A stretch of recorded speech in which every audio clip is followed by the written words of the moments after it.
자, 이번에 알아볼 내용은요, 공구 및 부자재 이루입니다. 공구 중에서 우리가 제일 많이 쓰는 게 지금 전동 공구죠. 전동 공구. 전동 공구 중에서 이제 전동 드라이버 내지는 드릴을 많이 쓰는데, 지금 우리가 주로 이제 수리를 많이 하는 것이 이제 TV하고 모니터 쪽인데요. 보통 보면, 케이스들의 어떤 나사들이, 스크류들이 굉장히 아주 힘있게 조여져 가지고 잘 안 풀리는 게 있어요. 그래서 그런 부분들을 우리가 여러 개 결합된 나사들을 우리가 드라이버로 이렇게 풀기에는 좀 굉장히 힘이 듭니다. 그죠? 그래서 이제 그 나사를 푸는 그런 전동식의 드라이버가 하나 필요하죠. 전동 드라이버 같은 경우는 보통 큰 게 있고 작은 게 있는데, 우리 이제 모니터나 TV 수리하는 사람들은 큰 거는 좀 이렇게 작업성이 좀 떨어져요. 너무 커가지고. 소형 이 전동 공구를 여러분들이 구입하시는 게 좋을 것 같아요. 그리고 또 하나 문제는 뭐냐면, 전동 공구들이 보면 이 배터리가 안에 내장형이 있고 착탈식이 있어요.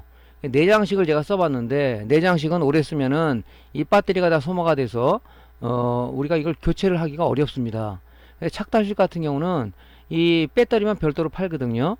그래서 우리가 이걸 쉽게 구해서 쓸 수가 있는데, 내장형 같은 건 여러분들이 뭐 배터리를 구해서 뭐 이렇게 뭐 다이 하시는 분도 있는데, 그건 사실상은 좀 어렵죠. 그래서 이렇게 착탈식을 구입을 해야 된다고 제가 이제 여러분들한테 말씀드립니다. 그러면 실질적으로 제가 쓰고 있는 전동 공구가 두 가지가 있어요. 두 가지가 있는데, 저는 가능한 요 조그만 거 요걸 씁니다. 실제 모양을 보면요, 지금 이렇게 큰 게 있는데 이건 지금 너무 커요. 그죠? 이것들은 뭐든 뭐 공사하시는 분이 많이 갖고 다니는 거고, 주로 제가 쓰는 게 이제 요렇게 조그만 거. 그죠? 손에 이렇게 들어가죠. 그죠? 작업성이 좋아요. 그래서 여기 이제 요거 사게 되면 연장 비트를 드리는데, 그걸 이제 꽂고 이제 작업을 하시면 되죠. 여기 이제 드릴 사게 되면 요 드릴 비트들을 굉장히 여러 개 종류를 많이 줍니다. 이렇게 쓰시면 참 편리하겠죠. 그리고 아까처럼 이게 내장형 같은 거, 배터리가 내장형 같은 경우는 여름이 소진됐을 때는 굉장히 힘들어요. 그래서 이렇게 착탈식, 그죠? 요건 배터리 별도로 팔거든요. 요런 제품을 여러분들이 구입하시는 게 좋은데, 내장형보다는 이렇게 착탈식이 가격이 좀 비쌉니다. 그죠? 그렇지만 이왕 장만하는 거, 제가 이제 전동 공구를 저가도 써보고 고가도 써봤는데, 역시 저가는 오래 못 쓰더라고요. 그래서 현재는 지금 저가를 쓰는데, 고가를 쓰는데 상당히 좋더라고요. 그죠? 배터리도 오래 가고 한번 충전하면. 그래서 여러분들이 구입하실 때는 이렇게 좀 소형 전동 공구를 구입하시기를 권장드립니다.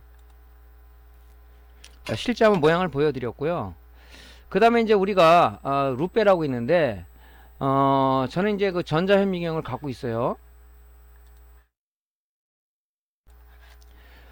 이제 이런 루페 전자현미경이 있으면 더 좋은데, 여러분들이 이제 가격 부담이 된다 그러면은 이 루페 같은 게 필요하겠죠. 루페, 그죠? 이걸 왜 그러냐면은, 우리가 보통 이제 이런 PCB 같은데 여기 손상이 돼서 여기 부품을 갖다가 읽으려 그러면 표기명을 우리가 이 눈 좋은 사람들은 관계가 없겠지만, 눈이 안 좋은 사람들은 이 돋보기 내용을 봐야 돼요. 그죠? 이것이 L인지 C인지, 그죠? 그 다음에 이제 여기 부품이 만약에 SMD 이런 작은 소자다 그러면 요 소자들이, 그죠? 이 나갔어, 고장이 났어. 그러면 이제 여러분들이 주문을 해야 되잖아요. 그 눈으로는 잘 안 보여요. 그래서 우리가 이제 루페를 갖고 요걸 보게 되죠. 그래서 이제 품번을 알아가지고 주문을 하는데, 눈이 이제 안 좋은 사람은 더 애로사항을 많단 말이죠. 그래서 저는 뭐 가능하면은 이 전자현미경 있지 않습니까? 요런 거. 뭐 전자현미경이라서 무슨 뭐 의사들이 쓰는 고가 그런 게 아니라 배율이 높아요. 그래서 요거 USB 단자에다가 USB 케이블이 있어요. 요 USB 단자를 본체 PC에 연결하고, PC나 노트북에 연결하고, 요 보는 뷰어 프로그램이 있습니다. 그걸 통해서 우리가 전자회로를 굉장히 크게 확대할 수가 있단 말이죠. 그죠? 요렇게 있으면 좋은데, 요게 한 10만원 정도 해요. 그래서 여러분들한테 뭐 사라는 얘기는 못하고, 이제 우리가 루페를 쓰게 되는데, 루페는 종류가 보통 요런 거하고 여기 두 개가 있어요. 그죠? 요렇게, 요런 거는 권장을 안 해요. 요건 보기가 아주 애매해요. 가까이 되고, 문제는 뭐냐면 이 렌즈가 좀 커야 되거든요. 이 렌즈가 너무 적어요. 이게. 그래서 이걸 보기에는 좀 그렇죠. 그래서 여러분들한테 루페를 구하면 요렇게 핸드형 루페, 그죠? 요렇게 핸드형 루페를 여러분들한테 사시는 걸 권장을 드리죠. 이렇게 LED도 나오고 그래서 여기다 놓고 이렇게 우리가 부품을 갖다가 관찰할 수가 있겠죠. 그죠? 이렇게. 그래서 뭐 품번도 보고 또 PCB 마킹명도 보고 그래서 여러분들이 구입하실 때는 이런 거 핸드형 그죠? 렌즈가 좀 크잖아요. 그리고 배율도 좀 높아요. 이런 걸 구입을 하시는 것을 좀 권장을 드립니다. 이왕 사는 거 여러분이 살 때는 항상 제가 말씀드리는 게 뭐냐면은 이 구매자들의 상품평 그 다음에 셀러의 어떤 그 신용도 이런 부분들을 여러분들이 좀 검토를 해야 돼요. 해외 구매를 하나 국내에서 국내 온라인 매장에서 구입을 하나 마찬가지로 셀러의 어떤 평 그 다음에 구매자들 상품평을 우리가 좀 참조를 해서 구입하시는 게 좋겠다. 특히 해외 구매 같은 경우는요 셀러의 평가를 잘 봐야 됩니다. 그렇지 않으면 이게 오다가 물건이 분실되기도 하고 안 보내고 뭐 보냈다 그러고 또 상이한 물건이 오고 뭐 그런 사례가 있어요. 저도 한번 직구를 했는데 뭐 메일이 왔더라고요. 중간에서 분실해서 환불해 주겠다. 그래서 아주 좀 시간이 많이 걸렸죠. 자, 그래서 핸드형은 아니면 이제 해외 직구를 하게 되면 렌즈가 큰 게 이렇게 이런 게 있어요. 이건 좀 가격은 좀 있습니다. 이게 이런 걸 사면은 렌즈가 크니까 배율도 높으니까 가까이 놓고 크게 확대해서 볼 수가 있지 않습니까? 이제 그런 룩배를 여러분들한테 구매하실 거를 권장을 드립니다. 이제 글루건이 있어요. 글루건. 이 글루건은 왜 필요하냐면 우리가 주로 이제 모니터하고 TV를 수리하다 보면 이제 인버터부나 아니면 컨버터부가 문제가 돼서 우리가 이제 그 별도로 인버터나 컨버터를 구매해서 립스보드나 SMPS 얹어 가지고 이제 그 개조를 하게 돼 있죠. 그때 이제 그게 고정돼서 흔들리지 않게끔 쓰기 위해서는 이게 글루건으로 붙여야 되거든요. 근데 이제 초보자들을 보면 초보자들의 어떤 형태를 좀 가만히 보면 왜 그걸 제가 하냐면 수리가 안 돼 갖고 자기네가 수리하는데 2차적으로 우리한테 온단 말이죠.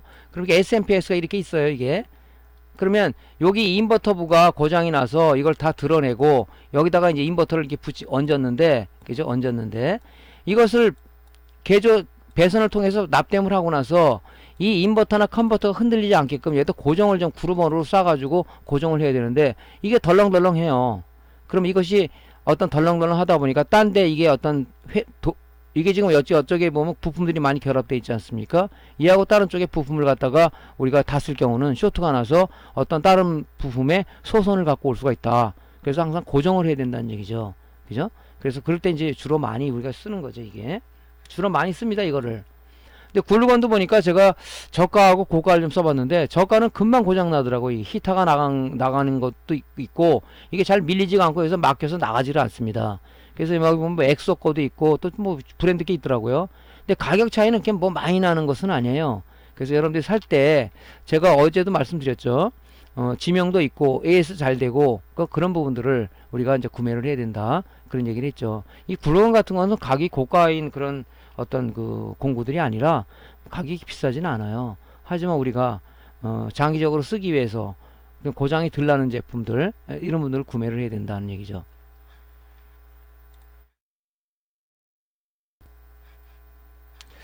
자, 이제 그 다음에 이제 핀바이스라는 게 있어요. 이 핀바이스라는 것은 뭐냐면 여러분들이 지금 사용하는지 사용 안 하는지 모르겠는데 우리가 이제 예를 들어서 립스보드나 AD보드에 IMD 부품 있죠? IMD 부품은 뭐라 그랬어요? PCB에 홀이 있어서 리드를 삽입해서 뒤에 납땜을 한다고 그랬죠? 그죠?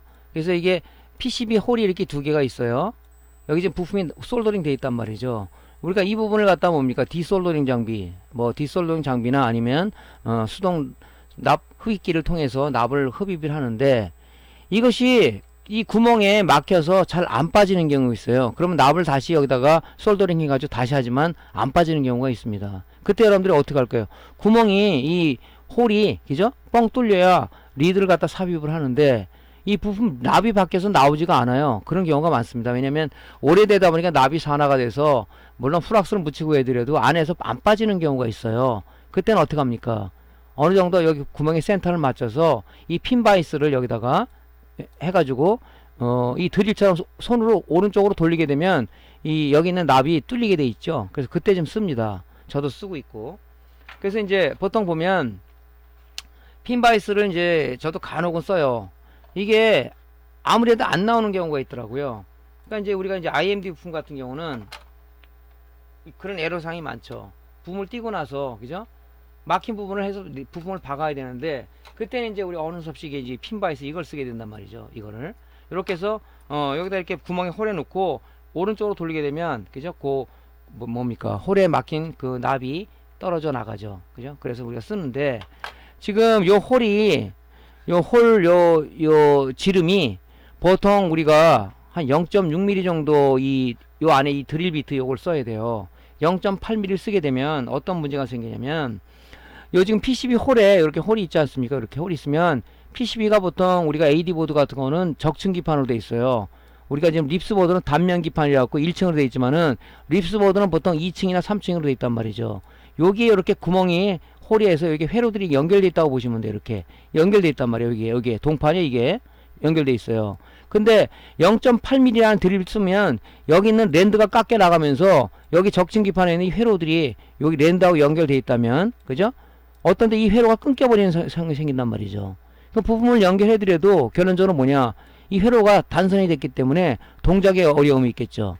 그래서 우리가 0.6mm 요 드릴 비트 날은 제가 알려드리려면 0.6mm하고 0.8mm가 있는데 0.6mm 짜리를 쓰는 걸 권장합니다. 그래서 요걸 사게 되면, 이제 드릴 비트는 이제 한 통을 좀 구입을 하세요. 근데 요거는 가능한, 저는 이제 일제를 많이 쓰는데 날이 강하더라고요. 잘 부러지지도 않고. 여기 보면 사면 요게 0.6mm라고 표시가 되어 있습니다.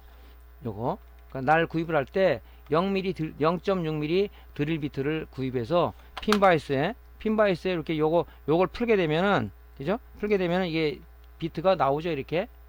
뽑힙니다. 이렇게. 예. 그래서 여기다 꽂아 가지고 다시 조여서 쓰시면 되겠죠.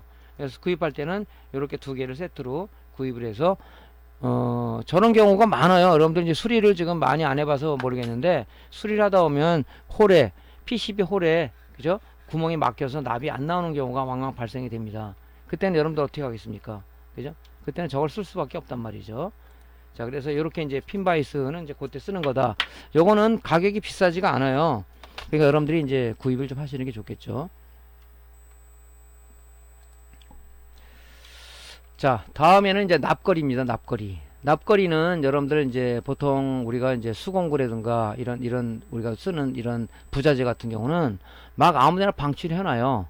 쓰려고 그러면 찾으려면 없어. 뭐 어떤 서랍이 뒤져도 없고, 그죠? 그래서 이런 것들은 이제 여러분들 수리 작업 대 앞에다가 딱 고정을 시켜가지고 납을 걸어 놓으면은 쓸 때 여기서 쭉 빼서 쓰면 되고, 아니면 이제 감아 놓으면 되고, 요 납거리 같은 경우는 여러분들이 이제 쓰면 좋죠. 근데 이 납거리도 보면 요렇게 되고 밑에다가 뭡니까, 잔납을 제거하는 요렇게 바지가 있어가지고 여기다 이제 스펀지를 물 적셔가지고 바로바로 쓰고 여기다 털고 여기다 쓸고 털고 하는 게 좋겠죠. 가능하면 복합적으로 되어 있는 거 있죠. 그런 것들이 좀 많이 나와요. 주변에 보면. 제가 이제 나중에 이제 구매 사이트를 알려드릴 텐데, 거기 가면은 이렇게 단독으로 납거리 되어 있는 것보다도 납거리 플러스 잔납 제거하는 그런 용도로 된 걸 갖다가 구입하시면 좋겠죠. 왜? 쓰고 바로 여기다 털 수 있는 그런 게 일체형으로 된 게 좋잖아요. 그렇지 않으면 뭡니까? 잔납 제거하는 그런 또 통을 또 구입을 별도로 해야 돼요. 그래서 그렇게 또 복합적으로 되어 있는 그런 걸 구입하시는 게 좋겠죠.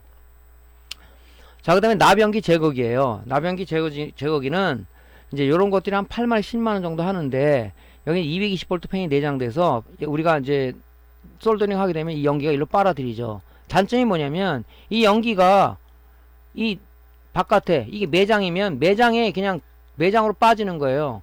그래서 결론적으로 뭐냐면 여기서 납 솔더링 할 때는 내 코로는 안 들어오지만 결론적으로 이 연기가 매장으로 퍼져서 매장의 공기가 결론적으로 순환돼서 내 코로 들어온다는 거죠. 그래서 이런 우리가 나변기 제거제 쓰는 것은 권장은 아니란 얘기죠.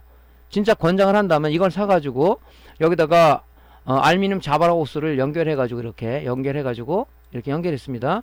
여기가 밖이에요. 그죠? 여기가 우리 매장 밖이란 말이에요. 바뀌면 밖에다가 이 구멍을 뚫어서 이 연기를 이쪽으로 토출을 시켜야 되는데, 그죠? 이쪽으로 환기를 시켜야 되는데, 이렇게 안 하고 내부에서 준다면 결론적인 연기는 뭐냐면 내부에서 순환이 될 수밖에 없단 말이에요. 그러면 우리가 쓰는 납이라든가 플락스라든가 TC라든가 이런 화학 제품들은 굉장히 독성 물질이 많이 나옵니다. 몸에 안 좋은 그런 유해 물질이 많이 나와요. 결론적으로 뭐냐면 그게 매장에서 이 어떤 연기들이 돈다 그러면은 결론적으로 내 건강을 해칠 수가 있다. 우리가 뭐 건강해야 있지 않습니까? 앞으로 좀 인간다운 삶을 살고 그죠? 어떤 멋진 인생을 즐길 수가 있는 거 아니겠습니까? 아무리 돈이 많으면 뭐 하겠어요? 건강이 나쁘다면 그럼 아무 쓸모가 없는 거죠. 주변에서 그런 걸 많이 봅니다. 근데 제가 이제 간혹 지인들의 매장을 한번 둘러봐요.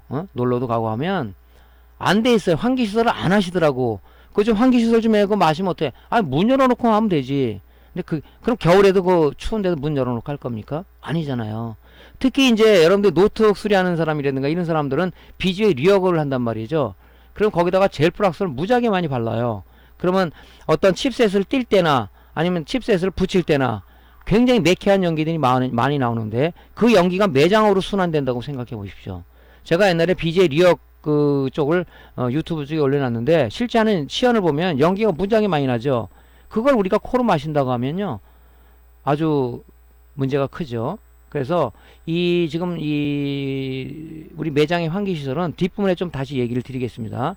요거는 이제 탁상용 요 연기 제거는 필요해요. 요걸 이용해서 이제 이렇게 환기구 쪽에 연결하는 그런 작업하는 방법을 말씀을 드릴 겁니다.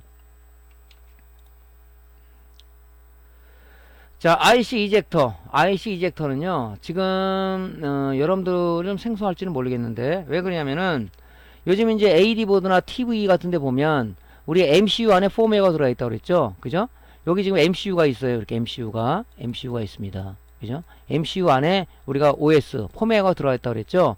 근데 요즘 이제 그 TV나 모니터 같은 경우는 SoIC 8핀 타입에 이 다리가 8개 있는 이런 SMD 타입의 MCU를 쓰는 거죠. 그죠? 이게 필요 없는데 우리가 중요한 건 뭐냐면 수리를 하다 보면요. 옛날 장비들도 많이 들어와요. 특히 이제 공장 쪽에서 CNC 머신에 연결되는 컴퓨터류 제품들이 많이 들어와요. 어떤 데스크탑에 어떤 메인보드라든가 모니터라든가.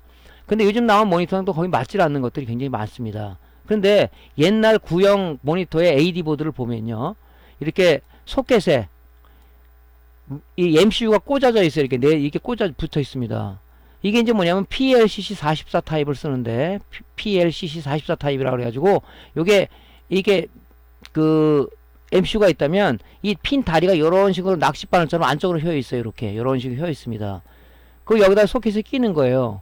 근데 이거를 이제 우리가 탈거해서 작업을 하기 위해서 이걸 뺄 때 드라이버나 아니면 무슨 뭐 배추광을 끼다 보면 여기가 부러지거나 아니면 이게 휘어가지고 옆에랑 붙어버립니다. 그럴 때는 불량이 날 수가 있죠. 그때 이제 우리가 쓰는 게 IC 이젝터인데 이 MC 양쪽에 보면 노출하는 게 있어요. 구멍에다가 얘를 삽입을 해가지고 보면 쫙 빠지죠.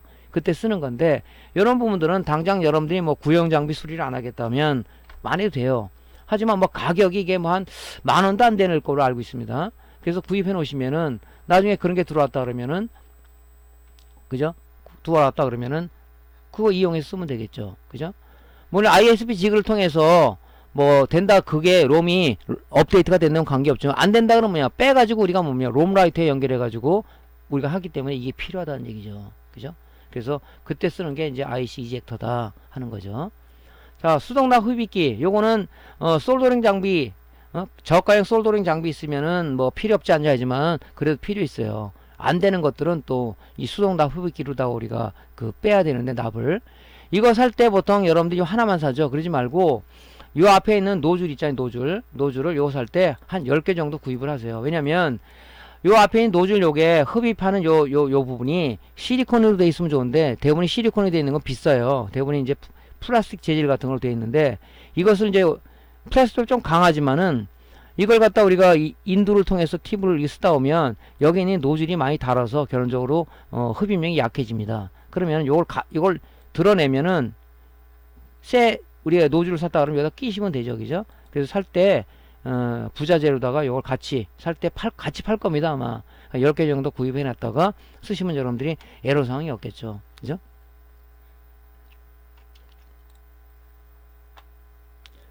자, 정량 토출기입니다. 정량 토출기. 정량 토출기는 뭐냐면 우리가 솔더링 하고 나오게 되면 우리 주변에 아주 시커멓게 그 플럭스가 타가지고 잔재들이 많이 남아 있어요. 이제 보통 저희가 수리를 하다 보면 수리를 들어오면은 어디에서 한번 수리를 거친 거를 이렇게 수리하기 위해서 열면은 이 사람이 초보자인지 아닌지를 알 수 있는 부분이 있어요. 보통 보면 좀 고수들은 보통 깔끔하게 이 뒤에 있는 부분들을 세척을 해서 깔끔하게 합니다. 한 초보자들은 납 재질도 나쁜 걸 쓰고 그다음에 프락스는 안 좋은 거 써가지고 그 잔재가 그대로 남아 있어요. 보면은 너무 지저분하다. 상품의 가치가 떨어진다. 뭐 이런 생각을 많이 하게 됩니다. 그래서 반드시 우리가 솔더링 하고 나서는 남아있는 그 플락스라든가 이런 성분이 탄 그 잔재들은 우리가 이 TC는 뭡니까? 플락스를 깨끗이 닦아주는 세척제 역할을 하는 거죠. 그 TC를 우리가 묻혀서 세척수를 묻혀서 세척을 하게 되는데 그때 우리가 이제 뭡니까? TC를 여기다가 그죠? 정량 톡줄기에 담아서 세척소를 여기다 꾹 누르면 그만큼의 양이 나와요. 그걸 묻혀서 우리가 작업성적 작업에 쓰는 건데 어떤 분은 이제 이런 건 안 하고 보통 이제 그 TC 같은 것이 이제 보통 1리터 이렇게 이 고무병에 이렇게 판매합니다. 그러면 이런 걸 안 쓰고 뚜껑 열어서 그냥 부어가지고 이렇게 막 쓰시는 분이 있는데 부으면 바깥으로 뭐 이렇게 이 TC가 바깥으로 흐르겠죠. 근데 이것이 증발이 강해서 굉장히 냄새가 고약합니다. 그러지 마시고 이런 거 비싸지 않아요. 여기 담아가지고 쓰시면 편하죠. 안 쓸 땐 뚜껑 닫아놓으면 증발이 안 되지 않습니까? 요게 그래서 이런 걸 쓰면 좋죠. 근데 정량 토출기가 두 가지 재질이 있어요. 이 플라스틱 재질이 있고 또 유리 재질이 있어요. 플라스틱 재질을 제가 써보니까 TC를 담아 놓다 보니까 이것이 좀 이 고무가 약간 좀 녹는 것 같아요. 이 투명한 TC가 나중에는 좀 색이 좀 뿌옇게 좀 변하더라고요. 가만히 분석을 해보니까 이 플라스틱 이게 좀 약간 녹는 것 같아요. 이 성분들이. 그래서 이걸 쓰지 마시고 유리 재질 있죠. 유리 재질의 정량 토축을 여러분 구입해 쓰는 게 좋습니다. 그죠? 유리. 네. 그래서 저도 예전에 플라스틱을 쓰다가 요즘 이제 유리 재질로 바꿔서 쓰고 있죠. 사용하기 좋더라고요. 자, 그래서 이제 그렇게 구입하시면 되고. 자, 이제 드라이버 세트입니다. 드라이버 세트는 우리가 이제 대형도 필요하지만은 보통 이제 우리가 노트북이라든가 아니면 이제 AD 보드라든가 뭐 이런 모니터 TV 쓰려면 나사가 좀 조그만 것들이 있어요. 그리고 이제 외산 같은 경우들은 보통 나사가 일자 스크루가 있고 십자 스크루가 있는데 외산 같은 경우는 보통 뭐 육각이라든가 팔각이라든가 좀 약간 그 상이한 그런 나사들을 조여 있는 게 스크루들이 많아요. 그때는 뭡니까? 우리가 드라이버 세트를 이런 게 있다 그러면 그 종류별로 찾아서 우리가 쓰시면 되겠죠. 굉장히 그런 게 없을 때는 잘못 그걸 우리가 일자 드라이브를 한다 그러면은 이 스크류가 있잖아요. 스크류가 이렇게 있으면 여기 이제 이게 나사 부분이 있고 여기 접시 부분이 있는데 얘가 손상이 돼서 결론적으로 안 풀려진다는 얘기죠.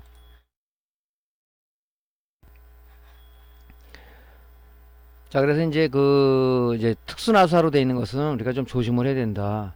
특히 노트북 같은 경우, 외산 노트북 그런 부분이 많죠. 잘못하다가 안에서 결론적으로 풀 때 애로사항을 많이 겪죠. 그래서 강제 풀어가지고 나중에 글루건으로 붙이는 그런 사태도 있죠. 그래서 드라이버 세트를 구입하실 때는 좀 뭡니까?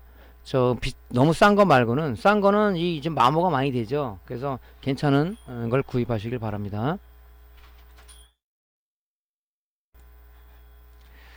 자, 일단 제가 이제 구매한 요런 제품도 있어요. 요런 제품도 보시면 그래서 써보니까 괜찮더라고요. 가격도 비싸지 않고 이렇게 세트로 들어 있습니다. 그러면 보면은 여기 이제 드릴 비트들이 이렇게 쭉 있고요. 그 다음에 이제 서비스로다가 이제 이런 케이스를 분해할 수 있는 요런 이제 툴도 들어 있고, 그 다음에 이제 모니터 할 때 이제 이런 그 흡착기가 필요하다 그랬죠. 우리 LCD 모니터 이런 것도 들어 있고, 그죠? 여러 가지 좀 서비스 부품들이 들어 있어요. 이런 것도 써보니까 그냥 괜찮더라고요. 그래서 이런 걸 구입하셔도 괜찮을 것 같습니다. 인터넷을 돌아다니면 이제 이런 걸 여러 번 이제 검색을 하다 보면 좀 괜찮은 것들이 나와요. 무조건 눈에 띄어서 하지 말고 조금 전에 말씀드렸죠. 여기에 대한 어떤 셀러의 평가, 그 다음에 어떤 구매자들의 어떤 상품평 이런 부분들을 우리가 참조해서 구매하시면 더 좋겠죠. 이왕 구매하시는 거.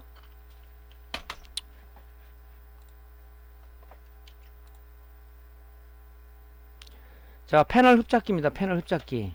이거는 여러분들이 이제 그 대형 흡착기가 있고 소형 흡착기가 있는데 보통 우리가 이제 그 TV를 수리할 때 많이 씁니다. 왜 이걸 쓸까요? 자, TV의 고장은 SMPS도 있지만은 보통 LED 바에 그 패키지 손상이 있어 갖고 소리는 나오는데 화면이 안 나오는 흑화 현상을 유발할 수가 있다. 그럼 결론적으로 뭡니까?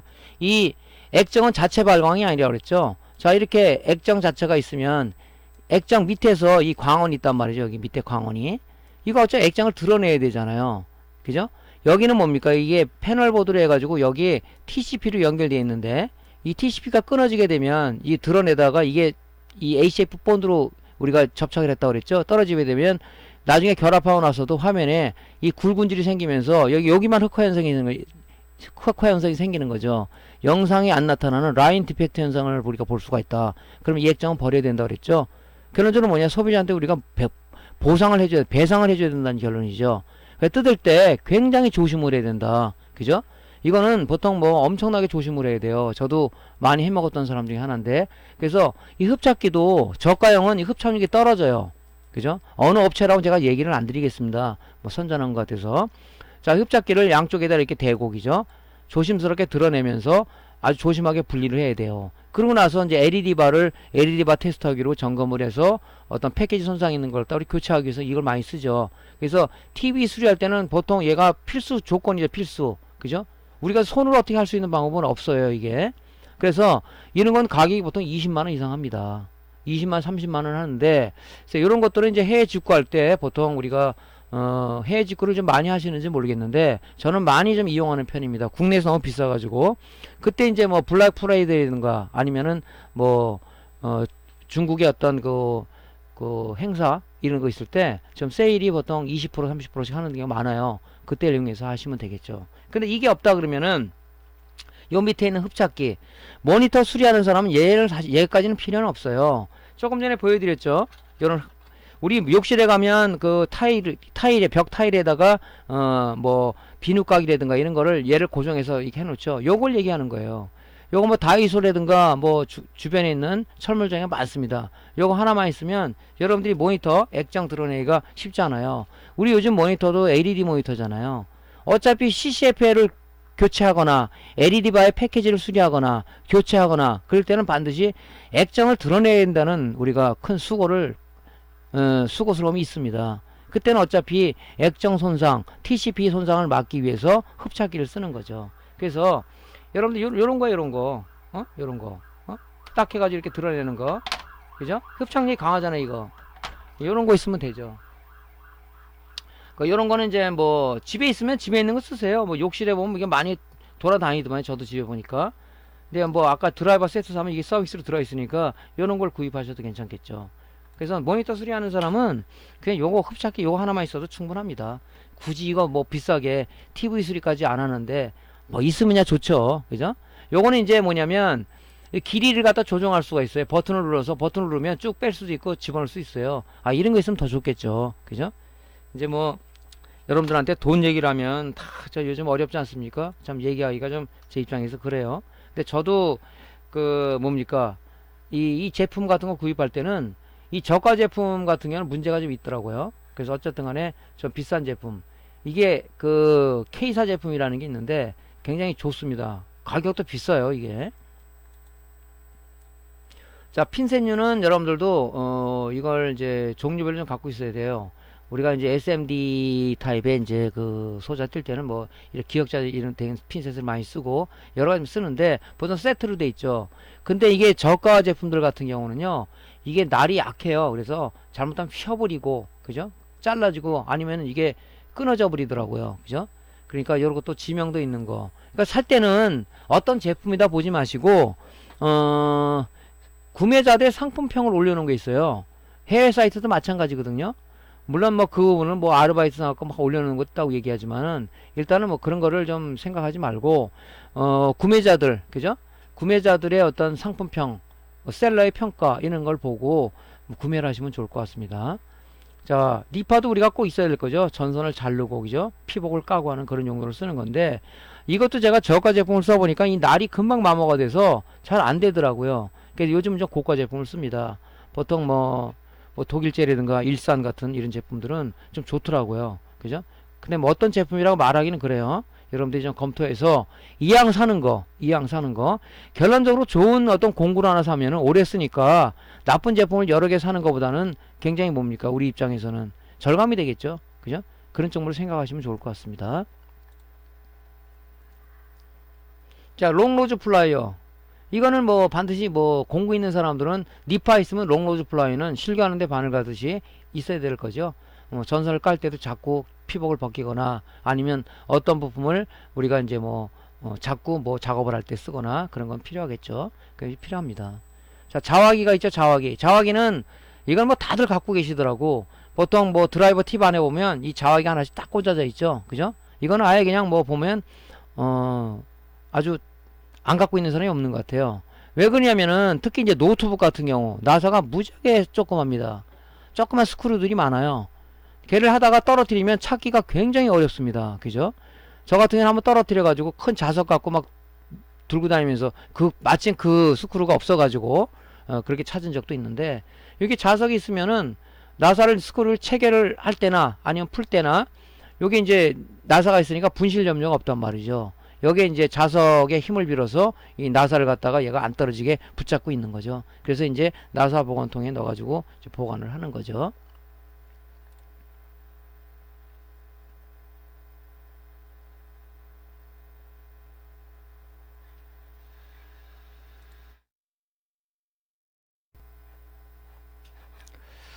자, 이제 우리가 이제 TV나 아니면 노트북이나 모니터를 우리가 케이스를 분해하기 위해서 분해하는 도구를 쓸 필요가 있어요. 보통 이제 뭐 드라이버 팁으로 다 하는 사람이 있는데, 그렇게 되면 케이스의 플라스틱이 깨지거나 아니면 흠집이 나겠죠. 그래서 보통 케이스 분해 툴을 쓰는데 종류가 많아요. 보통 우리가 모니터 같은 경우는, TV 같은 경우는 이렇게 이 헤라라고 해서 이렇게 플라스틱 이 헤라를 많이 씁니다. 뭐 철물점에 가면 이 종류별로 있는데 보통 이제 좀 이런 걸 쓰죠. 그래서 케이스를 이제 분해를 하게 되는데, 노트북 같은 경우는 또 이런 걸 쓰게 되면 원래 틈이 얇기 때문에 뭐 이런 종류를 또 많이 씁니다. 그 모니터 같은 건 이제 먼저 뜯을 때 초기에는 이런 거 좀 아까 좀 보여드렸죠. 이런 거 쓰기도 하고. 근데 보통 이제 이런 플라스틱 헤라를 많이 써요.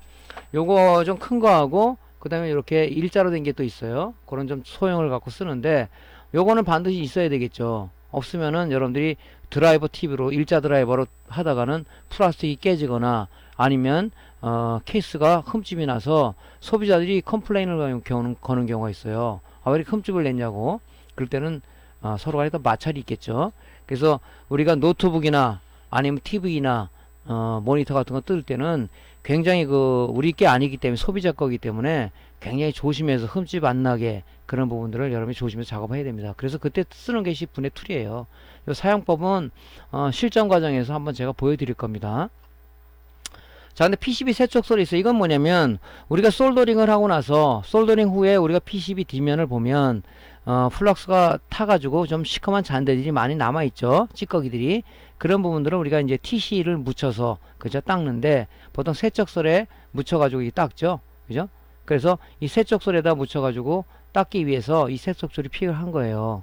근데 이제 문제는 뭐냐면 이 여러 번 작업을 하다 보면요, 이 플락스 성분이 여기 그대로 남아 있어 가지고 다시 TC를 묻혀서 어떤 PCB에 닦으면 다시 플락스 성분이 묻어버려요. 그래서 여러분들이 요령을 하나 알려드리면, 이 세척소를 갖다 뭐 버리고 또 사시는 분이 있는데 그러지 마시고, 재활용 방법은 뭐냐면, 여러분들 저 집에 오징어 젓갈통, 뭐 젓갈을 드시는 분들은 보통 마트에 가서 젓갈 한 통을 사잖아요. 그럼 보통 유리통에 담겨져 있죠. 그런 걸 버리지 말고 좀 남은 깨끗이 세척해 가지고 건조해서 우리가 PCB 소를 세척을 하기 위해서 그 TC를 담는 통으로 좀 쓰세요. 그러면은 이걸 한 두세 번 쓰고 나서 TC에다가, 그죠? 오징어 그 젓갈통 있지 않습니까? 유리통에다가 한 3분의 1 정도 TC를 붓고 거기다가 얘를 담궈서 세척을 깨끗이 빨면은 새 것처럼 빨립니다. 그죠? 그럴 때 이제 우리가 이 재활용할 수가 있겠죠.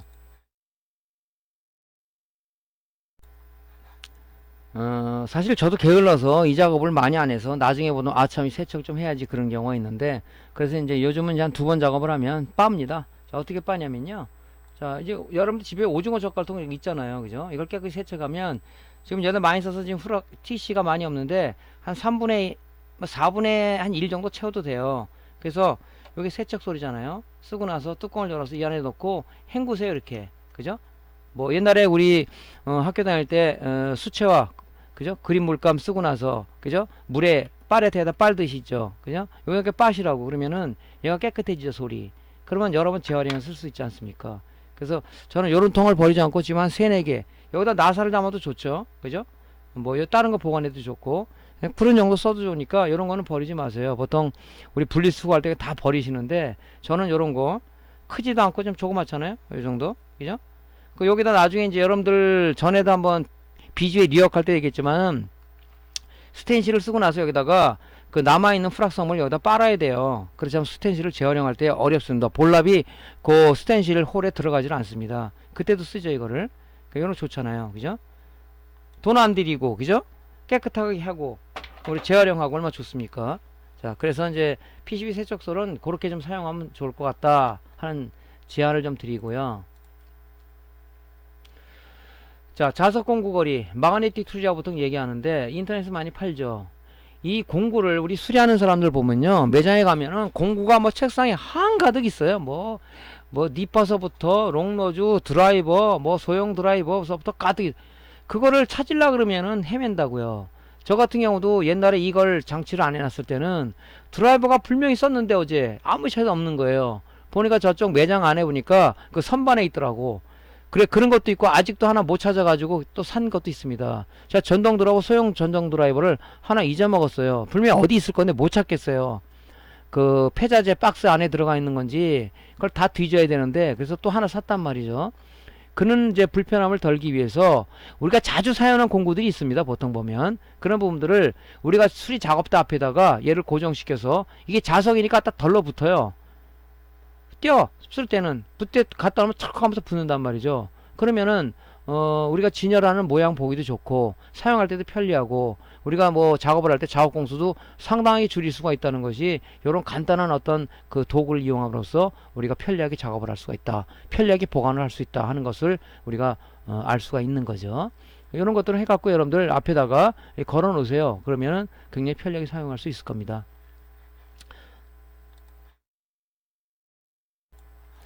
자, 다음은 이제 우리가 알아볼 게 이제 슬림 옵셋 드라이버입니다. 이게 뭐냐면요, 우리 지금 립스보드를 수리하게 되면은 보통 이제 스위칭부에 보면 FET하고 그 다음에 뭐 그 보통 이제 FET하고 이제 PWM 통합되어 있는 것이 있죠. 그 립스보드 쪽에 보면 이제 그 스위칭부에 보면 FET들이 방열판에, 또 FET하고 PWM 통합되어 있는 그 파워 스위치라는 게 있어요. 걔가 방열판에 붙어 있어요. 열이 나기 때문에. 그죠? 붙어 있다고요. 근데 그게 불량이 나서 갈 때, 걔를 풀 때는 그 스위칭부 쪽에 있는 그 방열판에 붙어 있는 그 전자 소자들이 굉장히 공간이 좁아요. 그 나사를 풀려면은 굉장히 어렵습니다. 실제 모양을 한번 보면요, 이렇게 돼 있죠, 여러분들. 자, 이 립스보드예요. 립스보드.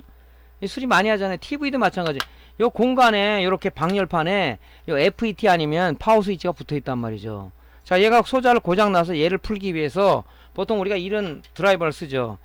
이 풀지를 못해요. 이거 어떻게 푸니까 안 풀려요, 이게. 그죠? 잘못 풀다가는 이 뭡니까? 이 고주파 트랜스, 얘가 손상이 될 수도 있어요. 잘못 건드렸다가 여기 감겨 있는 그 에나멜이 동선이 감겨 있대요. 동선 안에는 뭐냐면 바깥에는 에나멜이 칠해져 있습니다. 그 에나멜이 벗겨지면은 이 절연 파괴가 돼요. 레아가 난다 그러는데, 그럼 고주파음이 들리면서 오동작을 할 수가 있다. 그래서 이렇게 도저히 풀 수가 없어요. 그래서 이제 우리가 뭘 쓰냐면은 바로 슬림 옵셋 드라이버라고 요런 걸 쓰는 거예요. 그죠? 요런 공구. 협소한 공간에도 요걸 넣어서, 여기다 이렇게 넣어서, 그죠? 이렇게 넣어서 이게 풀 수가 있다는 얘기죠. 그죠? 이렇게. 그래서 요런 부분들을 보통 보면 이제 국내에서는 잘 없는 것 같아요. 해외에서 구매를 한 건데 돈도 많이 안 주고 구매를 했어요. 그래서 어차피 수리를 하기 위해서는, 이게 또 이 방열판에 이게 만들어낸 이 나사는 굉장히 강력하게 조여져 있습니다. 이게 어떤 데 잘 안 풀려요. 이 나사가 이게 마모가 될 수도 있어요. 잘못 풀다가. 그죠? 요런 것들은 그나마 낫죠. 풀 수가 있겠죠. 요런 것들은. 근데 이것도 여기 걸리잖아요. 여기 밑에. 그래서 다른 부품에 데미지를 줄 수가 있기 때문에 반드시 우리가 수리할 때는 이런 옵셋 드라이브 여기 필요하다. 근데 이제 이걸 안 사고 보통 이거를 다이 하시는 분 있죠. 아까 같이 그 케이스 분해 툴 거기다가 드라이버를 세트로 잘라서 철공소에 가가지고 일단 여기다가 용접해서 이렇게 만드는, 다이에서 이렇게 여러 개를 쓰시는 분도 있더라고요. 뭐 주변에 뭐 옆에 용접하는 데가 있다 그러면은 요런 이제 쇠 있잖아요. 아까 같은 뭐 그런 이제 분해 툴을 이용해서 앞에다 용접을 하나 해달라고 그러세요. 써도 되지만 사실 그렇게까지 하지 말고 여기 하나 구입을 하세요. 그죠? 쓰기도 좋잖아요. 딱 손에 들어가서 종류가 3개가 있어요. 일자도 있고 십자도 큰 게 있고 작은 게 있어요. 이런 식으로. 이런 이제 슬립 옵셋 드라이버는 필요하죠. 이거 이제 립스보드 수리할 때 이거 풀 때 여러분들이 굉장히 애로사항을 겪을 겁니다. 이쪽에 나사 박혀 있는 거 여기 공간이 협소해 가지고 그때 쓰는 게 슬림 옵셋 드라이버다 하는 겁니다. 자, 우리 수리락에서 이 지금 사실은 모니터 수리락에서 최소의 어떤 그런 그 수공구 계측 장비를 얘기를 드리는 거예요. 이거는 필수적으로 갖고 있어야 된다고 말씀을 드리는 겁니다. 제가 물론 이걸 뭐 기술적으로 풀 수 있다 그러면 좋아요. 이거 안 사도 되지만 아마 좀 힘들 겁니다. 자, 버니어 캘리퍼스는 이걸 갖고 있어야 되겠죠. 왜 그러냐면 우리가 이제 특히 그 TV 쪽에 LED 바 쪽에 패키지를 우리가 교체하기 위해서 부품이 없으면은 그죠? 가로 세로의 어떤 그 사이즈를 말해야 돼요. 그죠? 다 사이즈가 틀리기 때문에 그래서 그때도 우리가 물론 자주 쓰는 거면 우리가 애우고 있지만 그렇지 않은 것은 이제 모르면 재가지고 주문을 해야 된다. 그 다음에 또 뭡니까? 또 뭐가 있어요? 이 콘덴서가 있으면은 그죠? 이렇게 콘덴서가 있으면 이 다리가 이렇게 있겠죠? 여기 높이가 긴 게 있고 짧은 거 써야 될 때가 있어요. 그죠? 요즘에 나온 LED 모니터는 LED 보드가 굉장히 낮은 그죠? 0.5cm의 그런 길이를 가진 이 콘덴서를 써요. 이걸 긴 거를 썼다 가지고 있어. 이 긴 걸 썼다 그러면 이게 그 케이스에 걸려서 나사가 조이질 않습니다. 제가 이제 그 어제 수리 들어온 LED 모니터가 있는데 자, 요걸 한번 실제 볼게요. 자, 요게 있는데 이제 콘덴서가 그 지금 여기 보시면 멀쩡해요. 이게 SMPS 쪽은 문제가 아니더라고요. 그죠? 이 멀쩡하잖아요. 이거 그죠? 이게 보면 좀 저질의 콘덴서를 써놨어요. 나중에 AD 보드 얘기할 때 말씀드리겠지만은 이 콘덴서 분량이 의외로 많습니다. 그죠?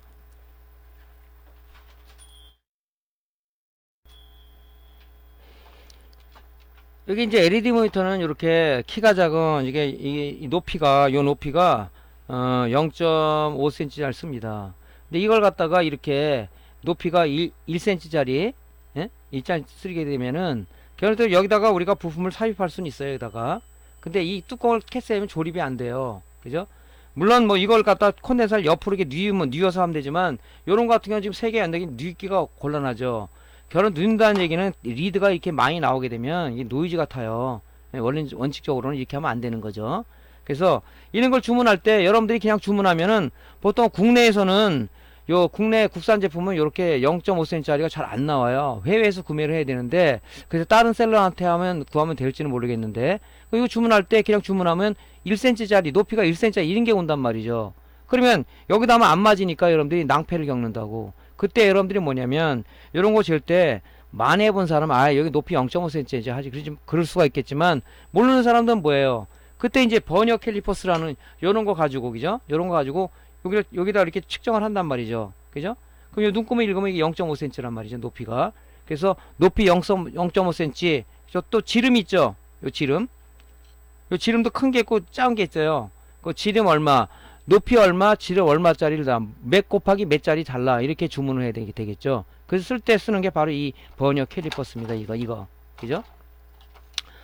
이 버니어 캘리퍼스가 사용 용도가 좀 많죠. 뭐 우리가 이제 요즘 이제 DC잭도 보면 아주 종류별로 다양하죠. 그거 잴 때 내경 외경도 재서 주문할 때 쓸 때도 있고. 근데 두 가지 타입이 있어요. 수동으로 읽는 타입이 있고 또 하나는 이제 액정이 나타나는 액정 타입이 있는데 액정 타입은 구매하는 것을 권장을 하지 않습니다. 왜 그러냐면 이것은 저가 같은 경우는 이 액정 나오는 값이 정확하지가 않아요. 그죠? 그래서 좀 가격이 있는 것은 괜찮은데 그렇지 않은 것은 좀 그러니까 우리가 그냥 요 수동으로 읽는 거 뭐 어렵지 않습니까? 어렵지 않잖아요. 요 눈금 읽는 거. 그래서 요걸 사는 걸 권장을 드립니다. 여기다 돈 투자를 많이 하지 말라고 얘기를 드리는 거죠. 자, 그 다음에 이제 우리가 필요한 게 뭐냐면 이 나사 보관함이에요. 나사 보관함. 지금 여러분들 많이 불편함을 느끼시고 있을 텐데 자, 노트북이다. 또 모니터다. TV다.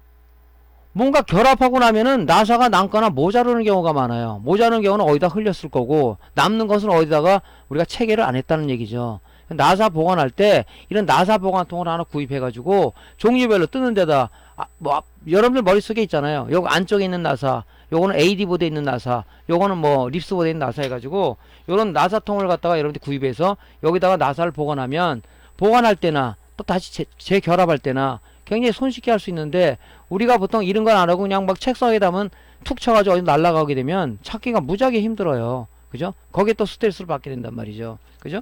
그런 게 이제 뭐냐면 요런 나사통이죠.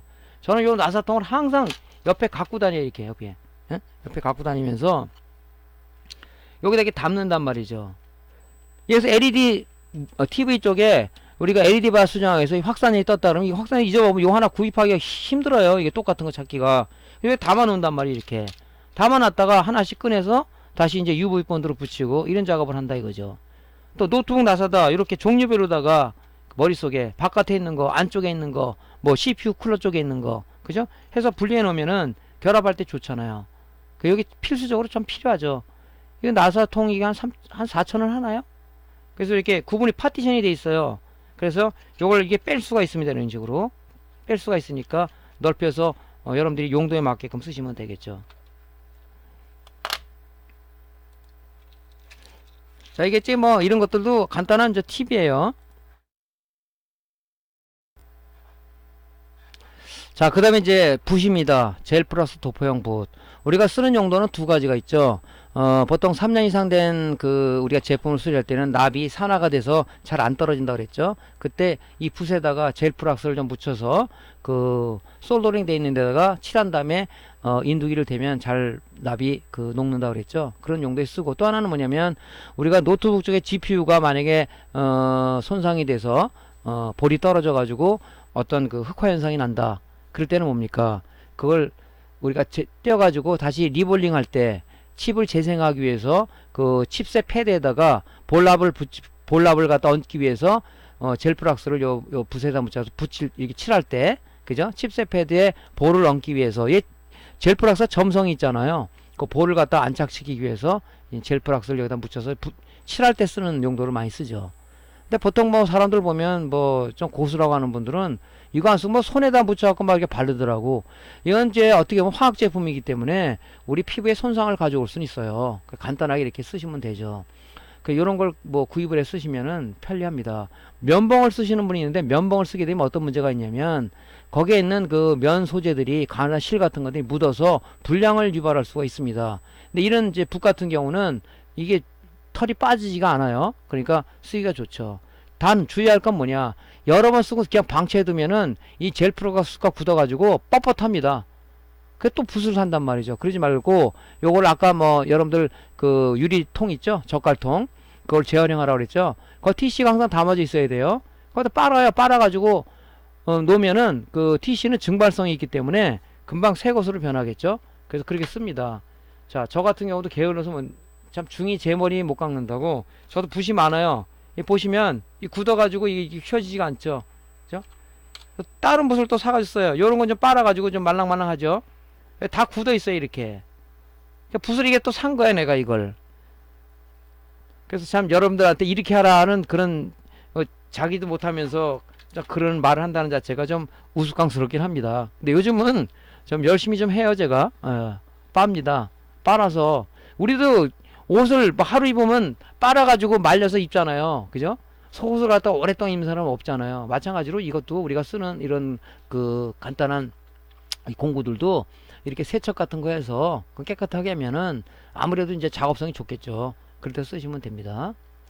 자, 부자재 쪽에서 이제 우리가 솔더 윅이라는 게 있는데요. 이 솔더 윅은 납흡착심지라고 얘기를 해요. 보통 이제 우리가 예를 하나 들어보면, 자, 우리가 이제 AD 보드 쪽에 전원관리 소자를 갖다가 SORC 8핀짜리 다리 8개 있는 이거를 이제 문제가 있어서 띄었어요. 뭐 이런 것들이 보면 8발짜리가 보통 보면 EP롬이라든가 MCU라든가 뭐 또 FET라든가 많죠. 띄기 위해서 이제 이걸 디솔더링을 했어요. 그러면 이 띈 자리는 이 잔납들이 많이 남죠. 이 잔납들은 뭐냐면 쉽게 얘기해서 이 산화된 납들이에요.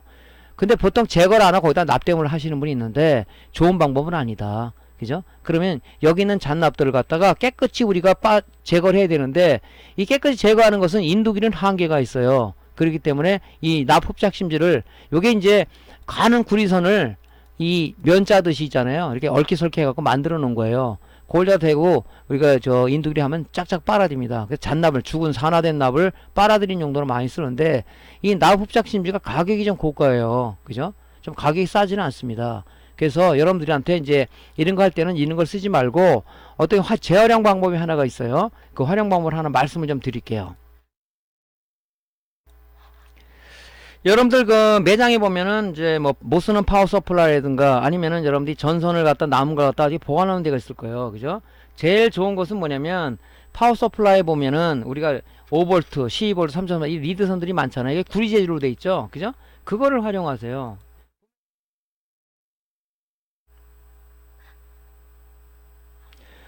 그걸 우리가 이제 전선을 뜯어보면 그죠? 이런 식으로 돼 있죠. 이렇게 선이 많이 나오잖아요. 이렇게. 그죠? 선이 많이 나오죠. 그죠? 그러면은 요 선 앞을 까세요. 니파로다가 딱 분리하면 요렇게 전선이 요렇게 까집니다. 이렇게. 이렇게 까지죠. 이렇게. 그럼 요거를 여러분들 솔더윅으로 사용하세요. 납 잘 빨아들입니다. 이것도. 이것도 구리재 99.9% 구리 재질이에요. 이게. 잘 됩니다. 이거. 그죠? 요런 걸 빨아들이면 우리가 산화된 납을 갖다가 돈 안 들이기도 폐자재를 이용해서 우리가 납 흡착심지 솔더윅으로 사용할 수가 있다 하는 활용 방법입니다. 저게 이제 요즘은 그 간혹 보면 제가 이제 그 케이블 같은 거 사면은 99.9% 동선이 아닌 것들도 있는 것 같더라고요. 그게. 그래서 저런 것이 이제 납 흡착심지는 이 순도 100%인 동으로야 잘 빨아들이죠. 납이.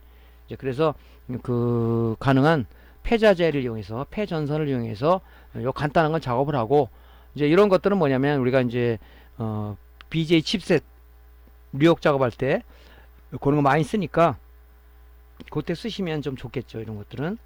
자, 그래서 그런 재활용을 할 수가 있다 하는 거죠. 그죠? 자, 내열 테이프, 캡톤 테이프라고 얘기합니다. 이거는 뭐냐면은 이 내열 테이프에 내열성이 있어요. 내열성이 있어가지고 보통 250도에서 300도씨까지 그죠? 얘가 견뎌요. 이걸 견딥니다. 그죠? 그렇기 때문에 우리가 이제 내열 테이프를 좀 많이 쓰는 편인데 어디 여러분 많이 보냐면은 노트북을 뜯어오면은 케이블 위에다가 보통 보면 이렇게 케이블이 FPC 케이블이라 이런 거 보면 케이블 위에 이렇게 노란 테이프가 딱 붙어져 있어요. 여러분들은 이게 왜 붙어 있지 하지만은 여기 이제 쇼트를 방지하기 위해서 하는 것도 있고, 그죠? 또 뭡니까? 이게 흔들리지 말라고 고정하는 역할도 있어요. 근데 우리는 이제 지금 뭐 노트북 수리하는 단계가 아니기 때문에 다른 거 말씀드리냐면 우리가 보통 이제 패널보드 쪽에 액정 쪽에 패널보드 쪽에 있죠. 액정을 뜯으면 여기 패널보드가 있죠. LVDS 케이블을 통해서 5V VCC하고 영상 신호가 일로 넘어간단 말이죠. 그럼 여기 이제 T콘 타이밍 컨트롤러가 있고 여기 보면 이제 LDI 이런 영상 칩들은 보통 20V 가까이 공급해줘야 되기 때문에 5V를 받아서 여기 승합 회로를 통해서 공급을 해줘요. 근데 이 승합 회로 쪽에 PWM이라든가 TR 같은 게 나갑니다. 그죠? 그럼 우리가 요 부분을 갖다가 뭡니까? 열풍기나 보통 열풍기로 많이 뛰죠. 근데 문제가 뭐냐면 어제 제가 말씀드렸죠. 요게 TCP가 이렇게 붙어 있어요. 액정하고 액정 글라스하고 패널보드하고 어떤 신호를 갖다가 주기 위해서 여기 지금 뭡니까? ACP 본드로다가 얘 양쪽이 붙어 있다고 그랬죠. 그러니까 열을 가하게 되면 이게 본드 형태이기 때문에 그죠? ACF 테이프이기 때문에 이게 녹아서 얘가 라인 디펙트 현상을 일으킬 수 있다. 그렇기 때문에 이런 거 뛸 때는 뭡니까? 여기다가 이 캡톤 테이프를 여기를 뜬다 그러면 여기가 TCP가 이렇게 있다 그러면 캡톤 테이프를 여기다 이렇게 붙여가지고 여기에 열이 전도가 되지 않게끔 그렇게 뛸 때 많이 쓰죠. 또 우리가 지금 가끔 모니터를 열어보면 여기 이제 패널보드가 있고 여기 LVDS 케이블이 이렇게 연결되죠. 여기도 노란 테이프가 이렇게 여기 노란 테이프가 요 케이블이 빠지지 말라고 딱 붙어 있는 경우도 있어요. 그죠? 붙어 있는 경우 있습니다. 근데 보통 보면 이게 비싸기 때문에 여기 뭐 알루미늄 그 호일, 알루미늄 테이프가 붙어 있죠, 여기. 그죠? 그때 이제 많이 이제 씁니다, 그때. 자, 뭐 우리가 또 주로 많이 쓰는 게 이제 배선을 연결하고 뭐 이러면은 이제 호일 같은 걸 많이 쓰죠. 호일, 저 수축 튜브 많이 쓰죠. 수축 튜브하고 그다음에 이제 그 케이블 타이를 많이 쓰는데 요런 것들은 보통 보면 인터넷에 보면은 여기 지름이 작은 것부터 큰 것부터 용도별로 해서 이게 묶음으로 팔아요. 그래서 우리가 이제 특히 전선을 잃거나 하는 경우도 많죠. 수리하다 보면. 그때는 바로 전선의 어떤 쇼트 방지를 위해서, 그죠? 우리가 이제 피복을 입혀주는 그런 역할을 하는 거죠. 그래서 입혀가지고 이제 라이터나 이런 것을 인두기로 열을 가해서 얘를 이제 열을 가하게 되면 얘는 쭈그러들죠. 이렇게. 그래서 딱 그 압착이 되는 그런 튜브죠. 이게. 많이 쓰죠. 이거. 케이블 타이도 뭐냐, 흐트러진 전선을 갖다가 우리가 재정리하기 위해서 많이 씁니다. 그죠? 재정리하기 위해서 이런 것들을. 그래서 케이블 타이 같은 경우는 이제 종류별로 많아요. 크기가. 그런 걸 여러분들이 구입해서 쓰시면 좋을 것 같아요. 자, 제전장갑. 우리가 수리할 때 항상 장갑을 끼고 하는 습관을 들여야 되는데, 보통 보면 습관이 안 된 사람은 이 끼고 아주 불편해해요. 근데 이걸 끼는 건 뭐냐면, 우리 전자소자들은 정전기 굉장히 약합니다. 정전기 방지 역할도 있고, 또 어떤 작업을 하다 보면 찔려가지고 손이 다치는 경우도 있어요. 그런 부분들 보호해주고, 그 다음에 이제 전기로부터 감전을 막아주고 하는 그런 역할을 하는 거죠. 제일 중요한 것은 정전기 방지다. 원칙적으로 이제 정전기 방지 케이블을 그 손목에 차고 해줘야 되는데, 그거는 무슨 뭐 양산체제 공장에서는 요원들이 많이 이렇게 차고 하는데, 우리는 보통 이런 장갑, 그죠? 정전기 방지를 해주는 이제 제전 장갑을 끼고 하는 게 좋겠죠. 그죠? 그래서 이런 것들은 보통 인터넷에서 한 묶음에 뭐 10,000원도 안 가더라고요. 사가지고 활용하시면 되겠습니다.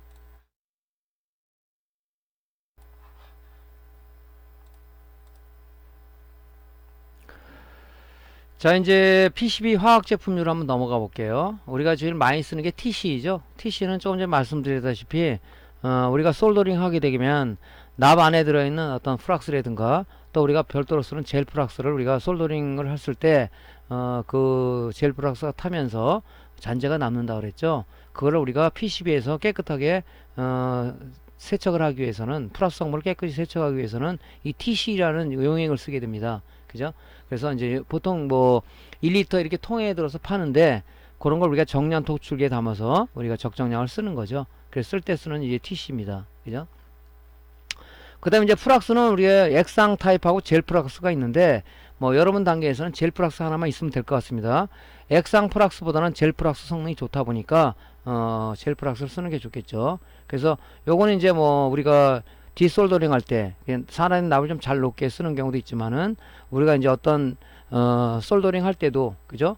이것이 이제 뭐 납을 잘 뭉쳐주고 붙여주는 성분이 있기 때문에 많이 쓰죠. 특히 SMD 타입의 어떤 그 부품이나 아니면 BJ 칩셋에 리볼링 할 때 많이 쓰는 겁니다.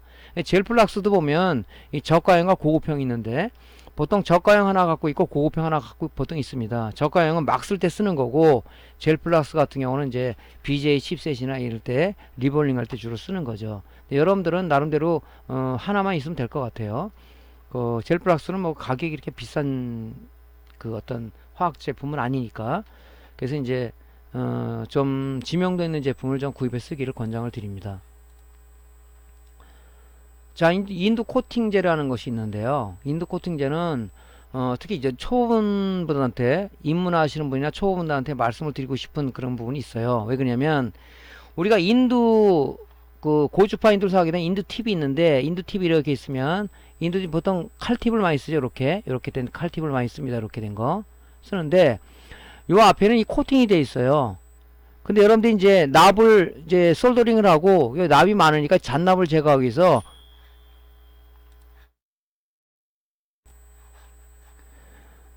이 수세미 같이 생긴 게 있어요. 여러분들 요렇게 수세미 같이 철망으로 되어 있는 이게 된 게 있어요. 여기다가 얘를 인두팁을 갖다가 잔납을 내다 막 문질러 가지고 터는 경우가 있는데, 이럴 경우는 요 코팅되어 있는 부분이 깎여 버려요. 그렇게 되면 납이 잘 묻지도 않고 이 불량을 갖고 올 수가 있거든요.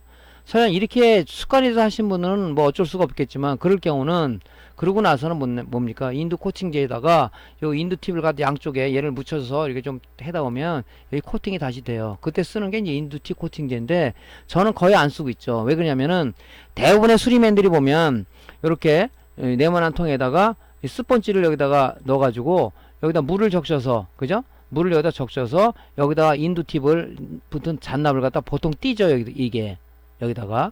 그래서 이제 스펀지를 많이 쓴단 말이죠. 근데 이 철망 같은 거, 예전에는 철망 같은 걸 많이 썼어요. 그러다 보니까 깎이니까 요즘은 다 여기다가 이제 스펀지에다 물을 좀 이렇게 흥건히 적셔서 여기다가 이제 인두 묻은 잔납을 잔납을 이제 떨어내는 그런 용도를 많이 지금 쓰고 있습니다. 그래서 이런 것도 있으면은 여러분들이 지금 인두가 만약에 좀 상했다 TV 그럴 때 이제 쓰면 좋겠죠. 이런 것도. 자, UV 본드입니다. UV 본드는 뭐냐면요. 여러분들 그 이제 TV나 또 뭐 주로 이제 LED 모니터에는 그런 게 없는데 대형 인체 TV는 LED 패키지 위에 그 우리가 빛을 확산시켜서 확산 렌즈가 들어간다 그랬죠. 그 렌즈를 붙일 때 보통 이제 그 확산 렌즈를 LED 패키지를 갖다가 다시 고장난 거를 띄고 새로운 걸 붙이고 확산 렌즈를 붙여줘야 되는데 확산 렌즈를 볼 때는 두 가지 어떤 그 접착제를 써요. 뭐 실리콘을 쓴다든가 아니면 UV 본드를 쓰는데 보통 UV 본드를 작업성이 좋고 그래서 씁니다. 이건 뭐냐면은 자외선을 쏘여주면 여기는 액체 타입의 그 UV 본드가 경화가 되면서 딱 붙어버려요. 그죠? 그래서 이건 뭐 비단 뭐 우리 LED바 수리할 때 쓰는 용도도 있지만은 가정에서 어떤 깨진 유리 그릇을 붙인다든가 어떤 뭐 그럴 때 또 많이 씁니다. 이거를 그때 이제 쓰는데 얘는 이제 자외선을 이용해서 붙이는 용도죠. 그래서 만약에 TV 쪽에 LED 패키지 쪽을 수리하는 사람이라면 UV 본드는 갖고 있어야 되겠죠. 자, 솔더류입니다. 솔더류. 솔더류는 우리가 두 가지가 있어요. 우리가 실납 쓰는 좀 무연납이 있고 크림 타입의 크림 솔더가 있습니다. 자, 일반 무연납 같은 경우는 보통 납은 두 가지가 있어요. 유연납과 무연납이 있는데 보통 요즘 무연납을 쓰죠. 무연납은 뭐냐면은 납 성분이 없는 주석 성분으로 되어 있는 게 주석 성분으로. 그렇기 때문에 융점이 유연납에 비해서 40도 이상이 높습니다. 온는 농도가 높다는 얘기예요. 그렇기 때문에 여러분들한테 고주파 인두기 얘기할 때, 그지? 여러분들한테 자기만의 온도 프로파일을 만들어 달라고 하는 게 그거예요. 그죠? 그러니까 뭐 어떤 여러분들이 고주파 인두기 특성, 매장의 면적, 뭐 온도 이런 걸 감안해서 여러분들이 작업성 좋은 온도를 선택해야 된다. 남이 뭐 400도 하니까 나도 400도 한다. 그게 아니라 여러분들의 맞는 그죠? 환경에 맞는 온도 프로파일을 여러분 스스로가 구축을 해야 된다. 그런 얘기입니다. 그래서 가능한 요즘 뭐 유엔남 뭐 법상으로 못 쓰게 돼 있다는 얘기는 하는데 법상으로 되어 있는지 제가 법은 확인을 안 해봤습니다만은 요즘은 거의 뭐 공장 양산체제 공장에서 다 무연납을 쓰고 있죠. 그죠? 무연납. 그래서 무연납 같은 거 옛날에 이제 보면 여기 이제 PB가 뭐 원석이로다 납 아닙니까? 여기다가 이렇게 X 표시를 해가지고 아니다. 그죠? 그래서 무연납 표시도 하고 그랬는데 요즘은 그렇게 되어 있는지는 모르겠습니다. 그래서 이 일반 무연납도 있잖아요. 지금 초보자가 수리하신 부분 뭐냐 아주 저질납을 써가지고 이 PCB에 이제 납땜을 했지만은 여기 보면 이렇게 혹같이 엄청 커가지고 얘가 뭐 납이 붙은 것 같지만은 저질납에서 이게 냉납이 난 거죠. 냉납은 뭡니까? 부품과 회로가 오픈된 상태를 얘기하는 거죠. 그럼 겉은 붙은 것처럼 멀쩡하지만 안에서는 이 리드가 붙지가 않았단 말이죠. 솔더링이 안 된 거예요. 그러다 뭡니까? 회로의 오동작을 가지고 오겠죠. 그래서 납은 좀 좋은 걸 써야 된다. 그죠? 좀 지명된 제품을 써야 된다. 하는 얘기를 드리고요. 크림 납은 뭐냐면은 여러분들이 뭐 굳이 뭐 안 한다고 관계없겠지만은 중요한 거는 LED 패키지 수리할 때 LED 바를 수리할 때 여기 지금 우리가 LED 패키지가 붙습니다. 여기. 양쪽에 보통 보면 납으로 되어 있는데 보통 우리가 인두기 실납을 써서 납땜을 하진 않아요. 이걸 띄게 되면은 요 크림납을 요 띈 자리에다가 회로에다가 크림납을 약간 묻혀가지고 여기다가 새 패키지를 얹어가지고 우리가 핫플레이트로다가 작업을 하죠. 이 크림납은 뭐냐면 점성이 있어서 얘가 딱 이 안착이 됩니다. 약간 삐뚤어지대로 녹으면서 제자리를 찾아 들어가요. 제가 그 소형 PCB 솔더링 한번 아마 제가 그 유튜브에 올려놓은 게 있는데 이 찾아 들어갑니다. 그때 이제 많이 써요 크림납을.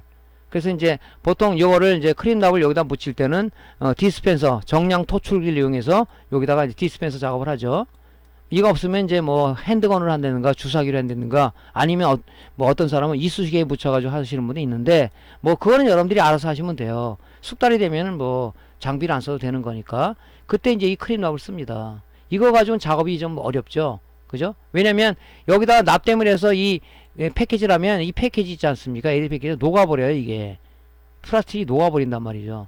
그래서 빨리 작업을 하기 위해서 우리가 크림납을 도포를 해서 핫플레이트가 굳는 거죠. 일종의 그때 쓰는 겁니다. 자, 이제 어떤 단계로 들어가냐면 갖춰야 될 이제 수령 부품이에요. 자, 우리가 이제 예를 들어서 수리 입문하는 사람들이에요. 보통 질문하기 부품 어떤 걸 갖고 있어야 돼요? 그렇게 얘기를 하는데 종류별로 다 갖고 있어야 되죠. 자, 우리가 부품 소자에는 크게 두 가지 형태가 있다고 그랬죠. 수동 소자와 능동 소자가 있다. 자, 수동 소자에는 저항류, 콘덴사류, 코일류, 휴지류, 스위치가 있고요. 능동 소자에는 주로 많이 다이오드, LED 패키지류, TR, FET, 레귤레이터, PW, 이피리움 이런 것들이 있단 말이죠. 그래서 저도 이거를 리스트업을 해서 여러분들한테 제공할 수 없는 게 너무 많아요. 그래서 제가 이제 한 군데를 소개해드리면 제가 옛날부터 거래했던 데인데 뭐 지금은 이 사람이 바빠서 해줄지는 잘 모르겠습니다만은 내가 지금 입문자다. 어떤 초도 부품을 지금 입문인데 내가 모니터 수리를 위주로 일단 해보고 싶다. 그럼 어떤 부품을 좀 주로 갖춰야 되겠냐 하면은 거기서 아마 상담을 해줄 거예요. 그런 식으로 해야지 이걸 리스트업해서 여러분들한테 주기에는 좀 양이 좀 많습니다. 그래서 그렇게 해서 이제 구입을 하시면 될 것 같고요. 아니면 여러분들이 필요한 거 알고 있다 그러면은 요즘 이제 인터넷에 보면 이런 소자들을 갖다가 셀러들이 판매하는 사람들이 있어요. 그런 사람을 통해서 필요한 건 몇 개씩 구입하시면 되겠죠. 근데 이제 구입할 때 중요한 게 뭐냐면 저도 옛날에 욕심은 있어서 콘덴서를 뭐 100개, 200개, 500개씩 샀었어요. 지금도 아직까지 창고에 처박혀 있는데 얼마 전에 그가 재보니까 용량감다 다 되고 뭐 터져가지고 난리 났다. 다 버렸죠. 쓸 만큼 뭐 50개를 구입한다든가 다 지나면 또 50개 구입하면 되니까 그죠? 약간의 뭐 어떤 재고가 소진이 되고 있다 그러면 빨리 주문하면 되니까 그런 식으로 구입을 해야지 많이 있으면은 이 소자들은 전자 부품들은 안 써도 있지 않습니까? 보건 용량 감퇴가 되게끔 돼 있어요. 그죠? 전자 소자들은 이거 뭐 10년에 쓴다 못 쓰겠죠? 그러니까 적당량을 구입해서 여러분들이 갖고 있는 게 중요할 것 같습니다. 자, 장비 및 뭐 부품 구입처는 보통 장비는 주로 이제 많이 보편적 저뿐만이 아니고 많은 분들이 사용하는 사이트가 이 퀵코리아라는 데가 있어요. 여는 국내 AS망이 잘 갖춰져 있고요. 장비들이 좀 약간 고가죠. 그래서 이 퀵코리아 들어가면 뭐 여러 가지 솔더링서부터 뭐 SMT 장비서부터 다 팔아요. 여러분들 이 사이트에 들어가서 한번 검토를 해보세요. 여러분들한테 필요한 게 있는지 상담도 해주니까 들어가서 보시면 될 것 같습니다. 그래서 이거 많이 이용하는 사이트들이고요. 그 다음에 땜쟁이라는 사이트가 있어요. 여기도 가면 이제 기본적인 장비, 부품, 소모품 이런 걸 많이 파니까 여기도 이제 보통 우리 수리맨들이 많이 이용하는 사이트 중에 하나입니다. 여기도 한번 들어가서 여러분들 한번 보시고요. 부품 구매 사이트 같은 데 보면 이제 리스보드닷컴이라는 데가 있는데 여기도 이제 수리맨들이 많이 이용해요. 보면 이런 지금 ISB 지글이라든가 또 뭐 이런 부분들 뭐 AD보드 부품류 그다음 IC 이런 것들 팔아요. 여기도. 그래서 뭐 여기는 이제 일반 이제 그 사업자들은 뭐 특별 회원을 해서 10% DC 대주 그러는데 여기서 갖고 제가 이용을 하거든요. 이 사이트도 좀 많이 가는 사이트고요. 그 다음에 조금 전에 말씀드린 부품을 전문적으로 취급하는 이 사이트도 있고요. 또 액정닷컴이라는 게 있는데 보통 우리 노트북 수리하는 사람이나 모니터 수리하는 사람이 액정이 나가는 경우가 있어요. 액정 가려 하러 오는 사람이 있어요. 여기는 액정을 전문적으로 파는데요. 그래서 이제 우리가 패널 모델 아니면 노트북의 모델을 알려주면은 보통 이제 원래는 모델만 알려주면 안 되고 액정을 뜯으면 그 패널 남바가 있어요.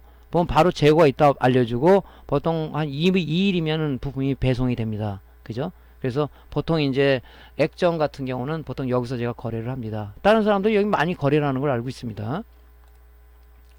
자, 해외 구매 사이트는 많이 알려진 게 이제 알리익스프레스죠. 제가 제일 많이 활용하는 데입니다.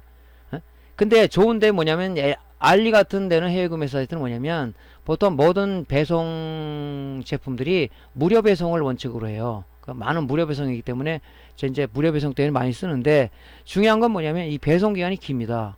보통 빠르면 2주일, 늦으면 한 달 정도 걸려요. 그러니까 주문해 놓고 약간 잊고 있어야 되지. 성질 급한 사람 같으면은 주문에 왜 이렇게 안 와 하고 배송 추적을 들어가거나 이러면은 애타죠. 아직도 어느 중간에 와 있고.